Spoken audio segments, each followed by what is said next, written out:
Buenos días a todos. Espero hayan pasado una excelente semana, hermanos.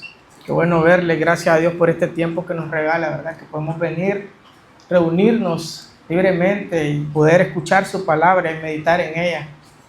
Antes de iniciar, hermanos, quiero que me acompañen en oración. Pongamos este tiempo en manos de Dios. Sea Él ayudándonos a través de su Santo Espíritu a venir con devoción, con amor ante su palabra. Acompáñenme.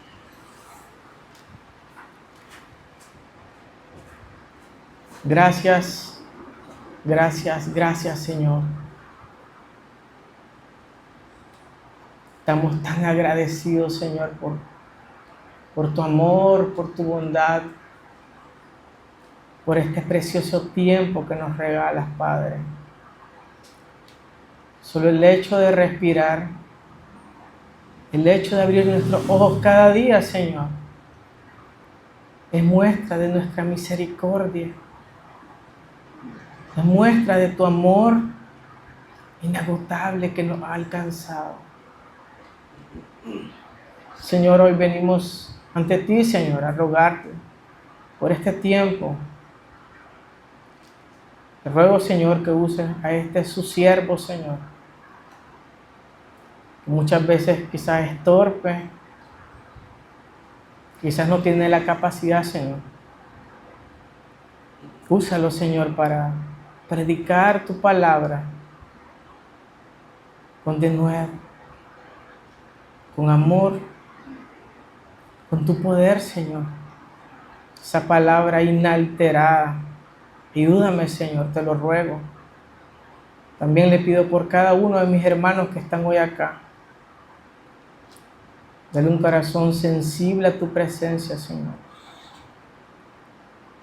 Limpia nuestros oídos espirituales, que podamos escuchar cada palabra, Señor, que tú nos has dado. Con amor, con reverencia, sabiendo que viene de ti, Señor. Ayúdanos, Señor, a honrarte y glorificarte en este día, porque todo lo que hacemos, lo hacemos para su honra y para su gloria.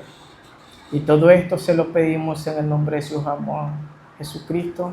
Amén y amén. Hermanos, como hemos venido estudiando desde las semanas anteriores, estuvimos estudiando en el capítulo 10, ¿verdad?, de Juan, que el Señor se nos muestra como el buen pastor. Y vimos qué significaba ser el buen pastor. Vimos que Él era el buen pastor porque daba la vida por sus ovejas. Vimos que Él venía por su rebaño, un solo rebaño, un solo pueblo. Y que Él era capaz de dar su vida y volverla a tomar.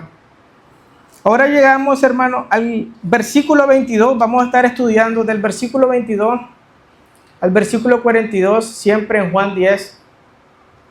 Y este periodo se sitúa algún tiempo después del último acontecimiento que estuvimos estudiando. Esto se da después de la fiesta de los tabernáculos. El escenario siempre vuelve a ser Jerusalén. Pero vamos a observar que igual que en el capítulo anterior, el clima espiritual es tenso. Hay división. Hay seguidores que creen en la palabra, pero hay seguidores que quieren señalarlo, que quieren juzgarlo, que no creen, que están ahí nada más para señalar. Por favor, abramos nuestras Biblias.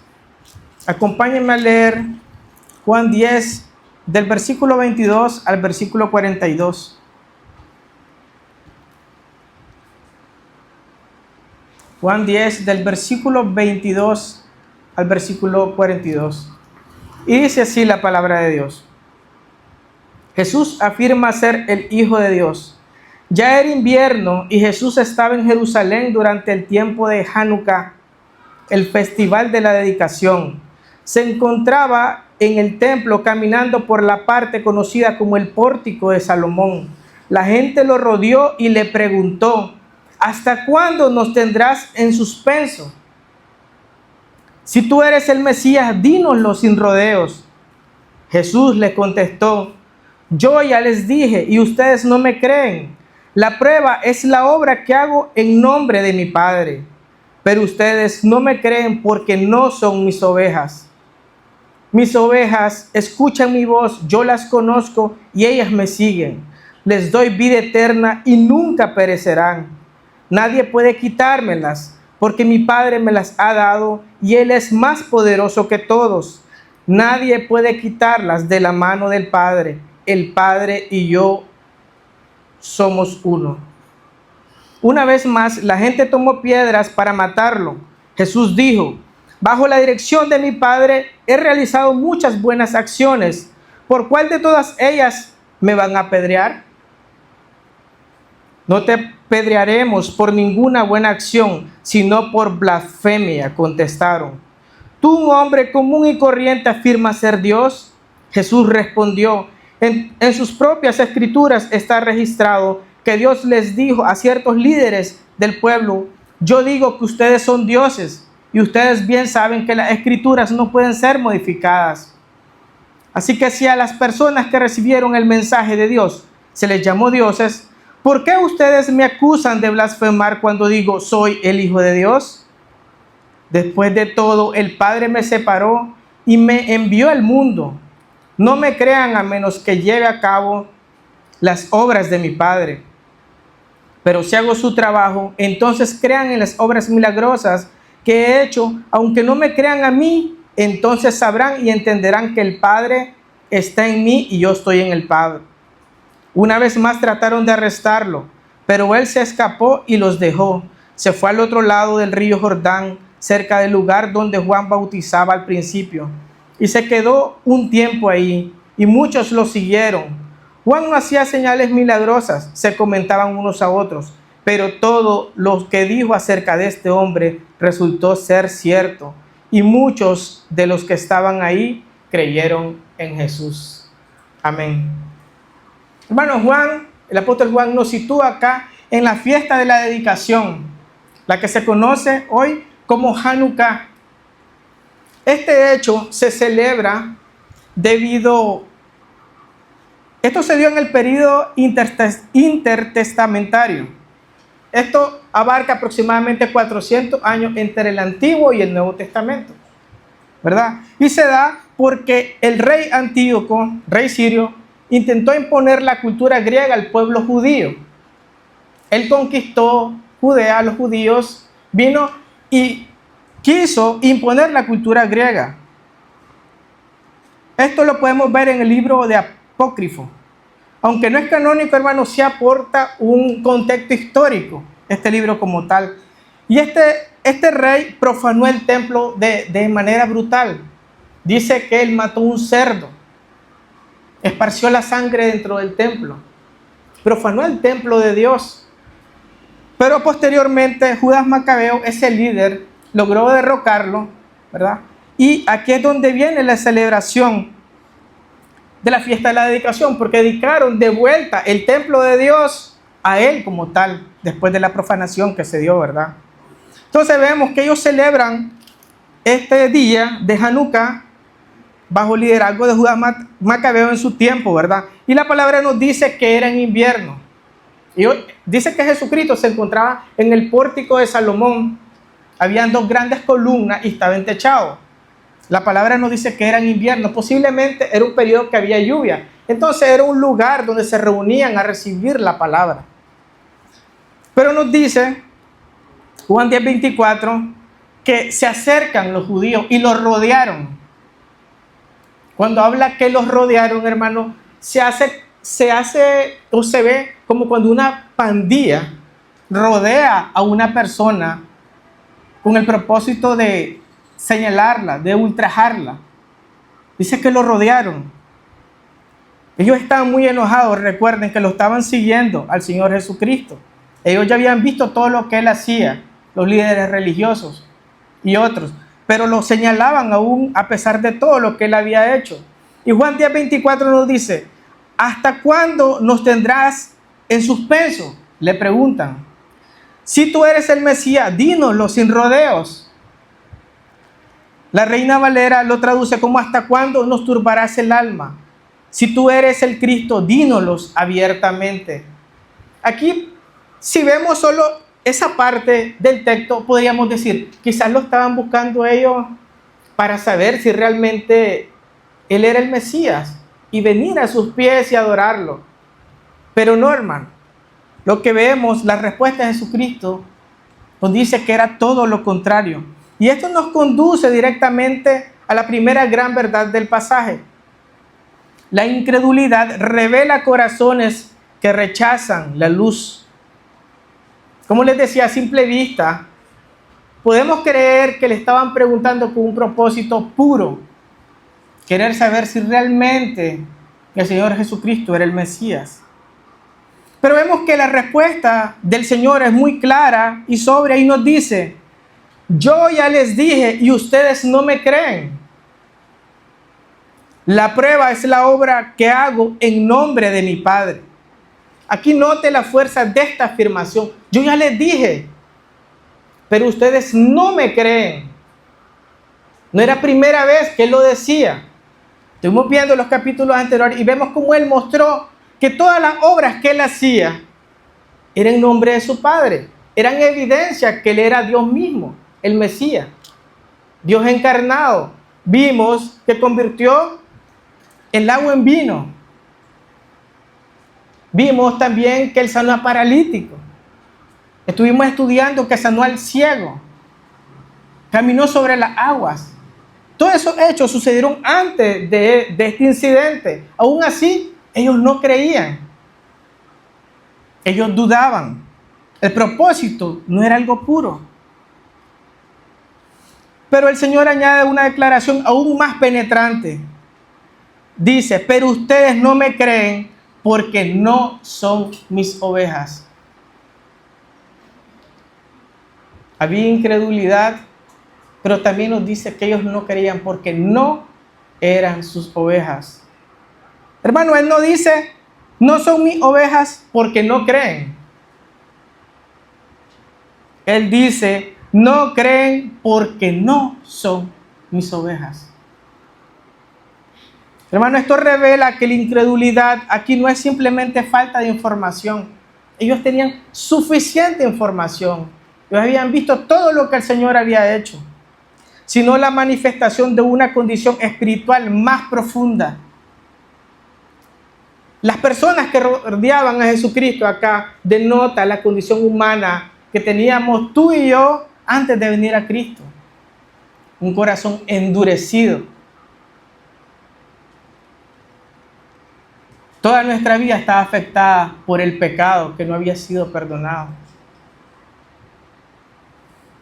La Escritura lo afirma con claridad en Romanos 3, 10 y 11. Dice, no hay ni un solo justo, ni siquiera uno. Nadie es verdaderamente sabio. Nadie busca a Dios. Nadie busca a Dios, hermano. Somos incapaces en nuestra capacidad. No es nato en nosotros. Necesitamos una intervención divina. Vemos cómo estos líderes religiosos reflejan la maldad que hay en el corazón. Lo que nosotros éramos antes de venir a Cristo. Ciegos espiritualmente. Efesios 2:1 lo dice, antes ustedes estaban muertos a causa de su desobediencia. Un muerto no puede hacer nada, hermano. Está muerto. Si está vivo en un sentido, él puede jugar, puede comer, puede cantar, pero ante las cosas de Dios, él está muerto espiritualmente. ¿Lo vemos? El problema, hermano, no solo es la ignorancia, es muerte espiritual. Estábamos muertos espiritualmente. Ellos tenían las escrituras, tenían la tradición, muchos eran eruditos de la ley, estudiosos de la ley. Pero estaban ciegos, tenían al Mesías enfrente de sus ojos y no podían verlo, no podían reconocerlo. ¿Por qué? Porque no eran sus ovejas, nos dice el texto. Ellos necesitaban algo más que información, necesitaban una intervención divina. Es por gracia que somos salvos. como nos promete el Señor en Ezequiel 36:26. Les daré un corazón nuevo y pondré un espíritu nuevo dentro de ustedes, nos dicen. Un corazón nuevo, un espíritu nuevo. Les quitaré ese terco corazón de piedra y les daré un corazón tierno y receptivo. Hermano, permítame ilustrarlo de una manera sencilla. Es como cuando quizás nosotros estamos en nuestro cuarto y estamos al mediodía, está el sol, la luz del sol intensa. Y es como que nosotros vengamos y cerremos la cortina del cuarto y queda en oscuridad completa. Y nosotros digamos, pero está oscuro, no hay luz. No es que no haya luz, es que la cortina está cerrada. Así de sencillo y de esta manera estaban todas estas personas que estaban rodeando, los líderes. La luz estaba enfrente de ellos, no la podían ver. Estaban ciegos espiritualmente. Pero el Señor Jesucristo continúa diciendo cómo actúan sus ovejas. Ellos no son sus ovejas, pero ahora nos dice y nos lleva cómo son sus ovejas. Y esto nos lleva a nuestro segundo punto. Las verdaderas ovejas responden a la voz del pastor y están seguras en sus manos. Escuchen lo que nos dice Juan 10 del 27 al 30. Mis ovejas escuchan mi voz y yo las conozco y ellas me siguen. Les doy vida eterna y nunca perecerán.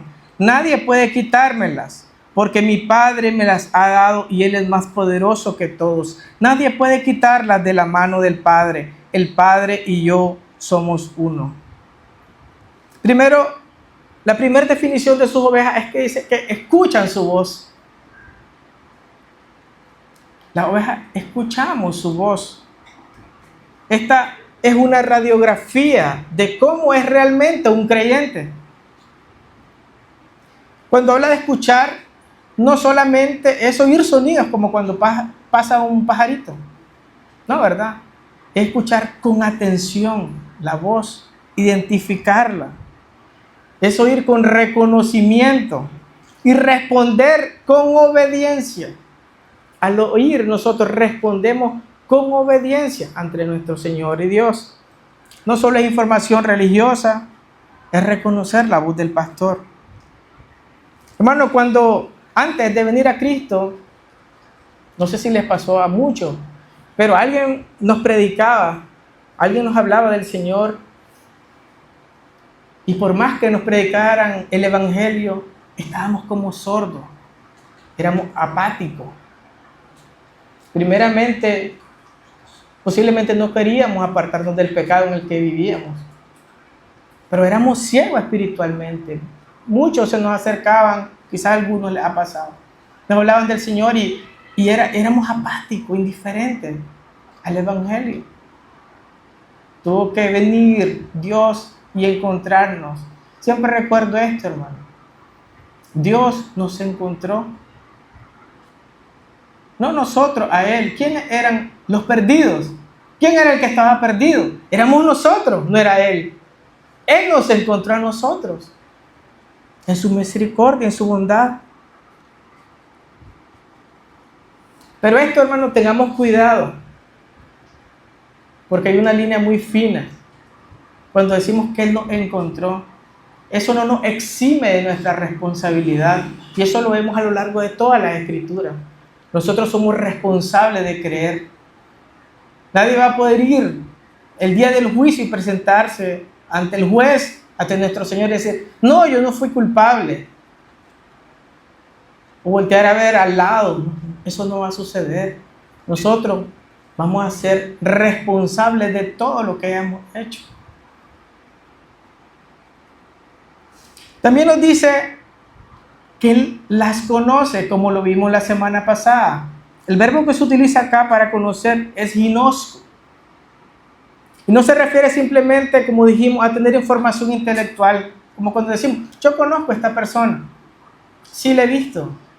No, es un conocimiento íntimo, relacional, de amor. entre el Padre y nosotros, entre el Hijo y nosotros, sus ovejas. Es tan íntimo que lo compara con la relación entre el Padre y el Hijo. Estuvimos estudiándolo la semana pasada. Es tan poderosa esa relación, tan eterna, tan pura, que se compara con la relación entre Dios y el Hijo Jesucristo. Hermano, a pesar de que Él nos conoce, Él sabe cada pecado que hacemos. Él conoce nuestras luchas, Él conoce nuestras debilidades, Él conoce nuestros errores, nuestras flaquezas. Aún así nos llama sus ovejas. Porque gracias a Dios, nuestra salvación no depende de nosotros. Y termina diciendo, y ellas me siguen. No solo oyeron, no solo escucharon, no solo identificamos que es el pastor, sino que lo seguimos. Me siguen, es constante en el tiempo, es permanente, lo seguimos, lo buscamos a través de su palabra, a través de la oración, a través de los medios de gracia, a través de una comunión íntima entre nosotros y el Hijo. Y a este punto llegamos y nos trae un gran consuelo, porque al final Él continúa diciendo, le doy vida eterna. ¿A quién? A sus ovejas. Les doy vida eterna. Este es un consuelo, esa es la esperanza con la que debe vivir un cristiano. Descansar en que el Señor nos da vida eterna. Ella no está diciendo, ellas se ganan la vida eterna, que tenemos que hacer algo para ganarla. Es un regalo por gracia. Dice, yo les doy vida eterna. Hermano, la vida eterna es un regalo soberano de Cristo, nuestro pastor. Es un regalo. No es algo que hemos ganado. No es algo que nos merecemos. Y el problema de nosotros, los seres humanos, es que hemos estado acostumbrados muchas veces a ganarlo todo. Cuando estábamos pequeños y estudiábamos, queríamos ser el mejor alumno, teníamos que esforzarnos para estudiar y ser el mejor. Queríamos algo, quizás ahorrar, pero en este caso es un regalo inmerecido. Es un regalo inmerecido. Escuche cómo lo dice Pablo en Efesios 2, 8, 9. Porque por gracias sois salvos por medio de la fe, y esto no de vosotros. No es de vosotros, pues es don de Dios. No por obras para que nadie se gloríe. No por obras, no por ninguna obra que hayamos hecho. Y tengamos cuidado, no estoy diciendo que las obras son malas. No estoy diciendo eso. Pero las obras son fruto de un corazón regenerado. No que eso me va a salvar a mí. Claro, dice que la fe sin obra es muerta, pero es el resultado de un corazón que ama a Dios. Por eso hacemos obra, no porque nos queramos ganar la gracia de Dios, no. Es el resultado del amor que ahora tenemos, que mora en nosotros, que es Cristo. Por eso hacemos la obra, por eso hacemos la obra. Y continúa diciendo, y nunca perecerán. Hermano, nunca perecerán. En griego esto es una negación enfática. Es decir, es una forma muy fuerte de decir algo, enfatizar algo. Decir, jamás, nunca, bajo ninguna circunstancia, nadie nos la puede arrebatar. La salvación es por gracia de principio a fin. Estuvimos viendo la semana pasada que fuimos predestinados, decíamos, desde antes de crear al mundo. Ya el Señor había dicho que iba a venir a morir por nuestros pecados y nos iba a salvar.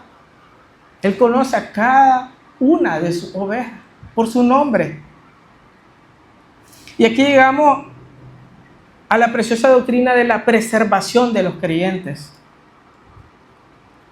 Hermano, esto no significa que el creyente va a vivir en pecado, porque muchas veces nos vamos a los extremos. Como sabemos que dice que hemos visto que nadie las arrebatará, que vamos a ser salvos para siempre, eternamente. Entonces podemos caer en el error de nosotros irnos al otro extremo del libertinaje. Y esa sería la primer evidencia de que no somos de sus ovejas. Este es el riesgo de irse al extremo de creer que todo lo ganamos con la obra, de creer que por lo que nosotros hacemos nos merecemos la salvación. Porque si fueran por las obras que hacemos, posiblemente muchos famosos fueran salvos. Invierten tanto dinero en los pobres, en escuelas, hospitales. Eso no los va a salvar, hermano. Sí es una buena obra, pero dice que son como trapos de inmundicia ante los ojos de Dios, si no viene de un corazón regenerado, si Dios no le ha dado esa misma obra. Entonces no podemos ir a ese extremo de creer que nosotros nos merecemos algo, de creer que una mujer porque no usa pantalón y solo falda es superior a su hermana, de creer que porque oro más soy más santo que el resto. Pero hasta el otro extremo, como ahora somos salvos por gracia y un regalo y no hice nada, me voy al otro extremo. Vivo la vida como que si Dios no existiera. Vivo en pecado, me revuelco con el pecado y no pasa nada porque yo soy salvo. No, hermano, eso lo único que demuestra es que no somos de sus ovejas, porque la palabra nos dice que Dios es santo, santo, santo. ¿Y cuál es el llamado para nosotros? Ser santo porque Él es santo. Esa es la evidencia. Dice, por sus frutos lo conoceréis. Si habla como mundano, vive como mundano, se comporta como un mundano, es un mundano. No nos engañemos. Entonces el llamado aquí es a vivir una vida que le dé la gloria y la honra a nuestro Dios. Hermano, esto significa que Cristo preserva eficazmente a los suyos, de modo que perseveran en la fe. Él es el que nos preserva. Él es el que nos preserva. Nosotros somos tan frágiles, hermano. Con facilidad pecamos. Y no sé, pues, pero yo veo mi pecado con facilidad y veo que si medio me descuido puedo pecar y quizás no es un pecado escandaloso, no es necesario. Hemos estado estudiando el libro Pecado Respetable y eso es una gran manera de ver cómo esos pecaditos chiquititos, respetables, pasan desapercibidos, pero ante los ojos de Dios son abominables. Fue necesario que Él muriera en la cruz por esos pecados también.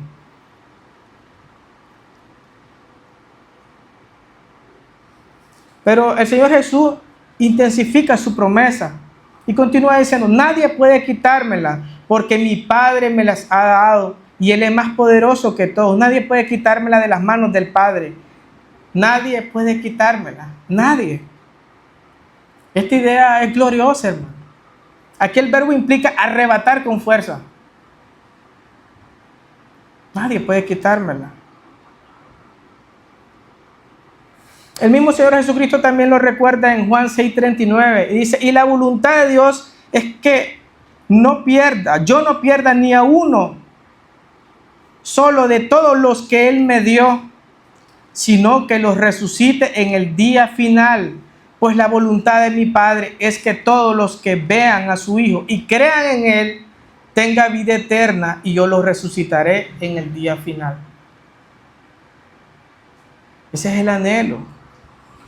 Esto se le conoce como la doble seguridad divina. Estamos agarrados de la mano del Señor Jesucristo, pero también estamos agarrados de la mano del Padre. La seguridad de nuestra salvación no descansa en el esfuerzo humano, ¿no? Gracias a Dios por eso, porque seguro ya lo hubiésemos perdido, sino en la gracia soberana de Dios, en su elección eterna, en la fidelidad de su promesa y en la eficacia de su poder que nos preserva. Solo imaginémonos, hermanos, ahorita, y eso ha pasado un sinnúmero de veces acá en la iglesia, cuando finaliza la reunión, el servicio, y anda, voy a agarrar de ejemplo a Mateito, y anda Mateito corriendo, jugando con los otros niños, y ha pasado que el niño quiere salir corriendo hacia la carretera. Ustedes saben lo que implica, ese es un gran peligro. Están pasando demasiados vehículos de un lado a otro. Pero si su papá, Douglas, lo agarra, ¿en quién descansa su seguridad? ¿En la del niño o en la del padre? La del padre, es la fuerza de él que lo tiene. El niño, por su cuenta, sale corriendo. Pero de esa manera podemos ver cómo Dios nos tiene a nosotros en la mano. Él nos sostiene. Él no nos suelta. Es su mano poderosa que nos sostiene a todos y cada uno de nosotros. Y culmina con una declaración majestuosa: el Padre y yo somos uno. Hermano, en griego la palabra uno es neutra, o sea, no es masculina. Habla de una misma sustancia, no de una sola persona. Aquí no está diciendo que Dios y Jesucristo, el Hijo, son una misma persona, no. Son diferentes personas, pero son uno en esencia. Son Dios mismo. Y esto es ofensivo para los que están a su alrededor. Jesús está confirmando: yo soy Dios encarnado. Yo soy el Mesías, le está diciendo a todos los que están alrededor de él. En Cristo se une lo divino y lo humano. Verdaderamente Dios y verdaderamente hombre. Ese era Jesucristo. Entonces, hermanos, como hemos venido viendo, el ser humano es responsable de su incredulidad. Y eso es una verdad que vemos a través de la Biblia. Es decir, el ser humano es responsable de sus decisiones. Pero también vemos, por otro lado, que cuando interviene en la soberanía de Dios, no hay nada que lo detenga. Son dos verdades que no podemos negar. La Biblia nunca usa la soberanía divina para excusar el pecado. Y eso lo tenemos como el ejemplo de Judas Iscariote. En Lucas 22 vemos algo impresionante, hermano. La traición de Judas ya estaba en el plan soberano de Dios. Eso lo hemos visto. Ya estaba. Eso iba a suceder. Desde antes de la fundación del mundo, eso iba a suceder. Pero eso no lo eximió de la culpa. Él no dejó de ser culpable. Él lo vendió. Él era culpable. Y Juan 10:31 continúa diciendo: una vez más los líderes judíos tomaron piedras para matarlo. Y eso nos lleva a nuestro tercer punto, hermano. La identidad divina de Cristo confronta la incredulidad humana. Vemos acá cómo el Señor ha dicho claramente: primero, no confíen en mí. Le he demostrado que soy Dios, el Hijo de Dios, Dios encarnado. Pueden ver mi obra. Y ahora le dice: el Padre y yo somos uno. ¿Cuál es la actitud de ellos? No fue de rendirse a los pies y decir: creo, perdóname. No, ¿cuál fue la actitud de ellos? Tomaron piedras, dice. Es la cuarta vez que lo intentan apedrear. Es la cuarta vez que lo intentan apedrear. Y es interesante esto, leyendo uno de los comentarios, dice que, como recordemos, estaban en el pórtico de Salomón. Esa era parte del templo, digamos. Estaba en las afueras del templo, en la parte del oriente. Y dice que ahí existen pocas posibilidades de que hubieran piedras. Porque era un lugar, como que vengamos acá, es difícil encontrar una piedra, digamos, grande. Entonces, dicen muchos comentaristas que posiblemente la gente cuando llegó ya llevaba las piedras, o sea, ellos ya llevaban las intenciones de apedrearlo. Ya era algo premeditado. Jesús dijo: bajo la dirección de mi Padre he realizado muchas buenas acciones. Ninguno creyó. Los propios judíos lo explican. no te apedreamos por ninguna buena acción, le dice, sino por blasfemia. Porque tú, un simple hombre, afirmas ser Dios. Claro, ¿de dónde viene eso? El Padre y yo somos uno. Está señalando a eso. Pero Jesús respondió de una manera majestuosa, utilizando la Escritura. Y dice, en sus propias Escrituras está registrado que Dios le dijo a ciertos líderes del pueblo, yo digo que ustedes son dioses. Y ustedes bien saben que la Escritura no pueden ser modificadas. Así que si a las personas que recibieron el mensaje de Dios se les llamó dioses, ¿por qué ustedes me acusan de blasfemar cuando digo soy el Hijo de Dios? Después de todo, el Padre me separó y me envió al mundo. No me crean a menos que lleven a cabo la obra de mi Padre. Pero si hago su trabajo, entonces crean en la obra milagrosa que he hecho. Aunque no me crean a mí, entonces sabrán y entenderán que el Padre está en mí y yo estoy en el Padre. Aquí el Señor Jesucristo está citando el Salmo 82, cuando dice, ustedes son dioses. Todos los hijos del Altísimo, dice Salmo 82, el versículo 6 dice, yo digo, ustedes son dioses, todos son hijos del Altísimo. Aquí la palabra que se utiliza para dioses en minúscula es Elohim y se usa de manera representativa. Estos eran jueces. Se le decía dioses en el sentido de que eran jueces que eran utilizados por Dios para poner el orden en ese tiempo, para dar los decretos que Dios les había dado.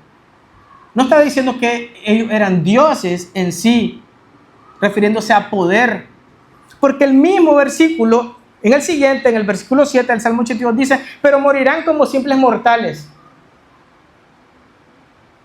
El mismo versículo dice que son simples mortales, pero se utilizaba de una manera normal decir es que son como dioses, son dioses porque ellos están tomando las decisiones en nombre de Dios. Dios les hablaba. Pero dice, pero morirán como simples mortales. Entonces, Él no está rebajando su deidad al Señor Jesucristo. Le están diciendo, ustedes, a jueces comunes, hombres, le llaman dioses, y yo, que soy el Hijo de Dios, no quieren aceptar que yo diga que soy Dios encarnado. Se les demuestra que ellos mismos están siendo injustos al señalarlos. Ellos mismos permitían que le dijeran dioses a jueces, a hombres de carne y hueso, que no eran Dios. Él no está rebajando su deidad, ni está diciendo que son dioses, ¿verdad? Pero está desarmando esa acusación que es blasfema. Hermano, Jesucristo, lejos de ser simplemente un hombre arrogante que pretendía ser Dios, recuerden que Él es verdaderamente el Dios poderoso, quien por amor se humilló y se hizo hombre por el perdón de nuestros pecados. Filipenses 2:6-8 nos dice, aunque era Dios, no consideró que el ser igual a Dios fuera algo por el cual aferrarse. En cambio, renunció a sus privilegios divinos, Adoptó la humilde posición de un esclavo y nació como un ser humano.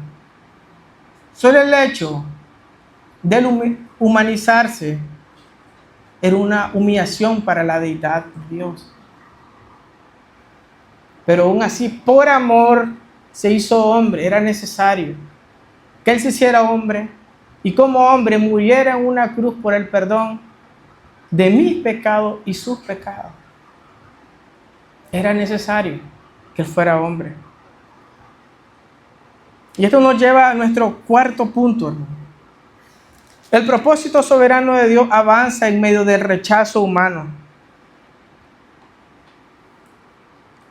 El versículo 39 continúa diciendo, una vez más trataron de arrestarlo, pero Él se escapó y los dejó. Se fue al otro lado del río Jordán, cerca del lugar donde Juan bautizaba al principio. Y se quedó un tiempo ahí y muchos lo siguieron. Juan no hacía señales milagrosas, se comentaban uno a otro, pero todo lo que dijo acerca de este hombre resultó ser cierto. Y muchos de los que estaban ahí creyeron en Jesús. Vemos que a pesar de toda esta revuelta, dice que trataron de arrestarlo, pero él se escapó. Se fue al otro lado del Jordán, en la zona donde había predicado Juan el Bautista. Juan el Bautista, recordemos, estuvimos estudiando en el periodo de Navidad, que fue el enviado por el Señor para preparar el camino de Jesucristo, ¿verdad? Él preparó el camino de Jesucristo. Pero él dice que no hizo ningún milagro, pero todo lo que él había dicho, todo lo que él dijo, se cumplió. Recuerden que él dijo: yo no soy digno de desatar las correas de sus sandalias, dijo. Vemos aquí que la palabra que había dado este profeta se estaba cumpliendo. Todo lo que él había dicho, que él iba a hacer milagros, que iba a ser Dios encarnado, se estaba haciendo realidad. Pero al final nos da una declaración que es gloriosa, hermano. Y muchos que estaban ahí creyeron en Jesús. Y muchos de los que estaban ahí creyeron en Jesucristo. La escena no termina con piedras en el aire. La escena termina con muchas personas creyéndole al Señor. Y ese llamado no ha cambiado. Ahora nosotros tenemos la gran comisión. Y ir y llevar el evangelio a todos. Que hemos visto que el Señor preserva, elige. Nosotros no somos quien para saber quién es oveja y quién no lo es. El mandato es ir y predicar el evangelio. Llevarlo a todos los lugares, a todas las personas. Esa es nuestra responsabilidad, hermano. Tuya y mía. No es posible que alguien que haya sido alcanzado por la gracia de Dios no quiera compartir esa gracia con otros. Compartir esa felicidad, ese gozo que produce la salvación de Dios. Tener a Dios en nuestro corazón. Nuestro anhelo debería ser que todo el mundo conozca al Señor, que todo el mundo sea salvo. No podemos ser indiferentes. No podemos ser cristianos anónimos. Qué duro es cuando te dicen: no sabía que eras cristiano después de 3, 4 años de conocer. Qué duro es eso, hermano. Debería de ponernos a nosotros a pensar un poco si realmente nuestra vida es reflejo de que tenemos a Cristo en nosotros. Recuerde que fuimos sellados con el Espíritu Santo.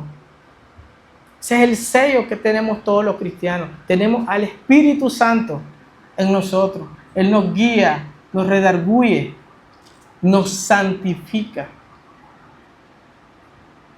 Nos santifica. Esto nos da esperanza, hermano. Y aquí vemos que la incredulidad humana jamás va a frustrar el propósito soberano de Dios.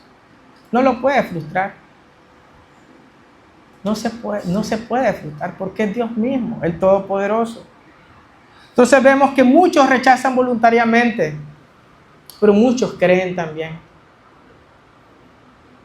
El Evangelio no va a dejar indiferente a nadie, hermano. O te pone tu corazón, ese corazón de piedra le pone, o te quebranta y te trae a los pies de Cristo. Pero no puedes quedar indiferente. Sigámosle pidiendo al Señor por nuestros corazones primeramente. Un buen momento para ver y analizarnos y ser humildes y ver si realmente nosotros hemos actuado como una de sus ovejas o hemos vivido como incrédulos. Si nuestra vida realmente está siendo reflejo de que tenemos a Cristo, de que estamos siendo guiados por Él, de que oímos su voz, de que lo seguimos. Para ir concluyendo, hermano, entonces vimos que Jesús afirmó claramente su deidad. Dios, el Padre y yo somos uno, nos dijo. Las obras de Cristo confirman su deidad. Vimos todos los milagros que Él ha hecho, que Él había hecho. Aún así, por la dureza del corazón, seguían pidiendo obras cuando Él ya se la había mostrado. Vimos que las verdaderas ovejas oyen su voz y lo siguen. Siguen al buen pastor. También vimos que la salvación es segura, hermano, porque no depende de nosotros, depende de la obra de Cristo. Depende de la obra de Cristo. Gracias al Señor por eso, hermano. Gracias por eso, porque si fuese por nosotros, ya lo hubiésemos perdido. Fue por lo que Él hizo en la eternidad, eternamente. La incredulidad no es falta de evidencia, sino dureza del corazón. Se evidenció que es dureza del corazón, tenían obra. Entonces esto nos lleva a la aplicación del día de hoy y les pido que me acompañen a leer Romanos 8 del versículo 38 al versículo 39. Romanos 8 del versículo 38 al versículo 39. Nos dice así la palabra de Dios. Y estoy convencido de que nada podrá jamás separarnos del amor de Dios, ni la muerte, ni la vida, ni ángeles, ni demonios, ni nuestros temores de hoy, ni nuestras preocupaciones de mañana, ni siquiera los poderes del infierno pueden separarnos del amor de Dios. Ningún poder en las alturas ni en las profundidades. De hecho, nada en toda la creación podrá jamás separarnos del amor de Dios que está revelado en Cristo Jesús nuestro Señor. Esa es la esperanza que tenemos, hermano. Y eso es glorioso. Saber que si somos ovejas, nada nos separa de Él. Ni potestades, ni principados, nada. Nadie. Siempre me gusta decir esto. Vivamos nuestra vida como si la salvación dependiera de nosotros. Con nuestra mente y nuestro corazón sabiendo que depende del Señor. Es decir, hagamos lo que esté en nuestras manos para vivir de tal manera que nuestra vida glorifique a Dios. Esforcémonos cada día por consagrarnos al Señor, por ser santos, por estudiar su palabra, por meditar en ella, por tener comunión con Dios, por ser diferente al mundo. Por ser diferente al mundo, hermano. Vivamos como si dependiera de nosotros, sabiendo que realmente depende de Él, porque Él nos tiene de su mano, porque Él no nos suelta, porque Él nos ha prometido que la salvación es eterna para los que en Él creen. Bueno, Cristo sigue hablando por medio de su palabra. Sigamos proclamándola, sigamos compartiéndola con otros. No seamos egoístas. Cristo sigue mostrando su obra en la vida de su pueblo. Es maravilloso ver cuando nuestros hermanos pasan al frente a compartir lo que el Señor está haciendo en sus corazones.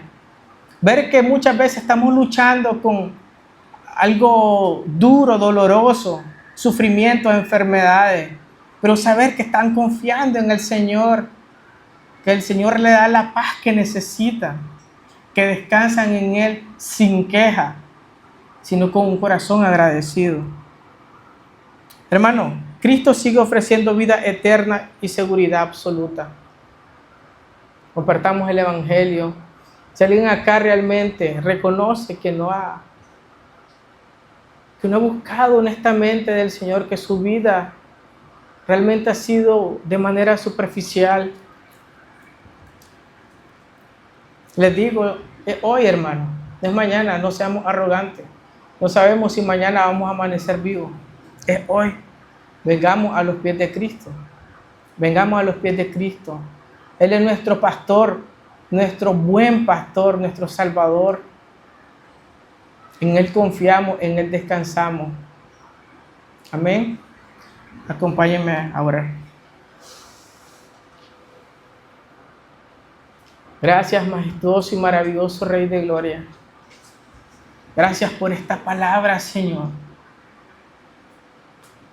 que nos da confianza, que nos da paz, que nos da seguridad, Dios.